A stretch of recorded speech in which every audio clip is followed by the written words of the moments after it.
આમોદમાં national highway 64 મોતનો કૂવો બન્યો. મંત્રી ગયા, તંત્ર સૂઈ ગયું. પ્રજા ધૂળમાં શ્વાસ લેવા મજબૂર. આમોદ નગરમાંથી પસાર થતો નેશનલ હાઈવે નંબર 64 આજની તારીખે વાહન ચાલકો અને સ્થાનિક રહીશો માટે જીવલેણ સાબિત થઈ રહ્યો છે. તંત્રની ઘોર બેદરકારી અને આંખ આડા કાન કરવાની નીતિના કારણે હાઈવે હવે વિકાસનો માર્ગ નહીં પરંતુ મોતનો કોરિડોર બની ગયો છે. રસ્તાની હાલત એટલી ભયાનક છે કે અહીંથી પસાર થવું કોઈ સજાથી ઓછું નથી. ઠેર ઠેર તોતિંગ ખાડાઓ, ઉડતી ધૂળની ડમરીઓ અને બહાર ડોક્યા કરતા લોખંડના સળિયાઓ લોકોને રોજિંદા જીવનમાં જોખમ સામે ધકેલી રહ્યા છે. ધૂળના કારણે શ્વાસ લેવું મુશ્કેલ બની ગયો છે અને વિઝિબિલિટી શૂન્ય સમાન થઈ ગઈ છે. અકસ્માત થવો હવે પ્રશ્ન નથી, માત્ર સમયનો પ્રશ્ન બની ગયો છે. સૌથી શરમજનક હકીકત એ છે કે તાજેતરમાં મંત્રીનો કાફલો પસાર થવાનો હતો ત્યારે તંત્ર રાતોરાત જાગી ઉઠ્યું. પાણીનો છંટકાવ, પેચવર્ક અને સમારકામનું દેખાવડું નાટક કરી જનતાને ભ્રમમાં મૂકવામાં આવી, પરંતુ મંત્રીના ગયા બાદ એ જ તંત્ર ફરી કુંભકર્ણની નિંદ્રામાં ધસી ગયું. જ્યારે મંત્રી હતા ત્યારે કામ બુલેટ ટ્રેનની ગતિએ ચાલ્યું અને હવે અચાનક કાચવા ગતિ પણ શરમાઈ જાય તેવી સ્થિતિ છે.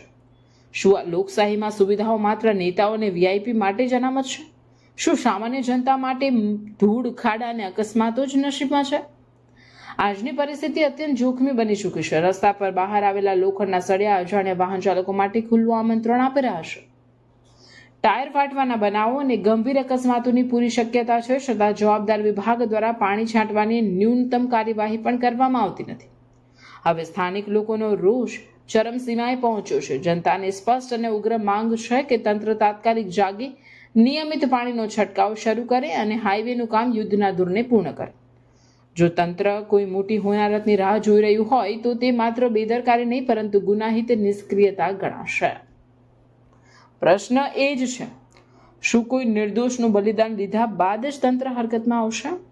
આ સર્વિસ રોડ 2 વર્ષથી એટલું બધું બેકાર છે કે બાઇક જવા માટે બી મુશ્કેલીથી નીકળવું પડે છે કે કઈ ગટરમાં પડે, કોઈનો હાથ પગ ભાંગી જાય એવું. અહીંની જે સ્થાનિક લોકો માટે બી બહુ પ્રોબ્લેમ છે ને આ લોકો આ વાત પર કોઈ નગરપાલિકા વાળા ધ્યાનમાં લેતા નથી. હવે એની ઉપર કોઈ એક્શન લો તો સારી વાત. મારું નામ છે MB પંડ્યા, વ્યસન મુક્તિ અભિયાનનો પ્રમુખ છું. ગુજરાત રાજ્ય કર્મચારી સખાવટી મહામંડળનો પ્રમુખ છું અને ટ્રસ્ટી પણ છું. અત્યારે અમે આમોદની અંદર આવેલો છું અને આમોદમાં હાઈવે નેશનલ નંબર 64 પર ઉભો છું. અહીંયા એટલી બધી ધૂળ ઉડે છે, એટલો બધો ભંગાર રોડ થઈ ગયેલો છે. ત્યારે કોઈ રાજકીય નેતા આવતા હોય ને તો રાતોરાત ટેન્કરો ક્યાંથી અમને પાણી છોટાઈ દે છે. આમ જનતા કેટલી ધૂળ ખાય છે એ કોઈને ખબર નહીં પડતી. રાજકીય નેતાઓ તો ખબર છે કે ભાઈ રોડ બહુ સારો બની ગયો છે, માટે રાજકીય નેતાઓને મારી એક અપીલ છે અને વિનંતી છે કે તમે તાત્કાલિક જ અહીંયા સમયે પાણીનો છંટકાવ કરવો જોઈએ. આમ જનતાને ઘણી મુશ્કેલી પડી રહી છે. આ રોડ ઘણો ખરાબ હાલતમાં થઈ ગયો છે. ગુજરાતનો નંબર 1 આપવા જેવો છે. ખરાબની હાલતમાં RNB કેટલો ખર્ચો કરે છે એનું બિલ મૂકવું જોઈએ, કેટલું પાણી છંટકાવ કરે છે તેનું બિલ મૂકવું જોઈએ. તમે બિલો મૂકો જ છો, માટે મારી એક વિનંતી છે RNB અને નગરપાલિકાને પણ મારી ચેતવણી છે કે તમે પણ તમારી હદની અંદર આવે છે આ પાણીનો છંટકાવ તમારે કરવો જોઈએ એવી જોગવાઈ છે. અને રાજકીય નેતાઓને પણ મારી અપીલ છે કે તમે RNB ને અને નગરપાલિકાને સૂચના આપો કે પાણીનો છંટકાવ કરે.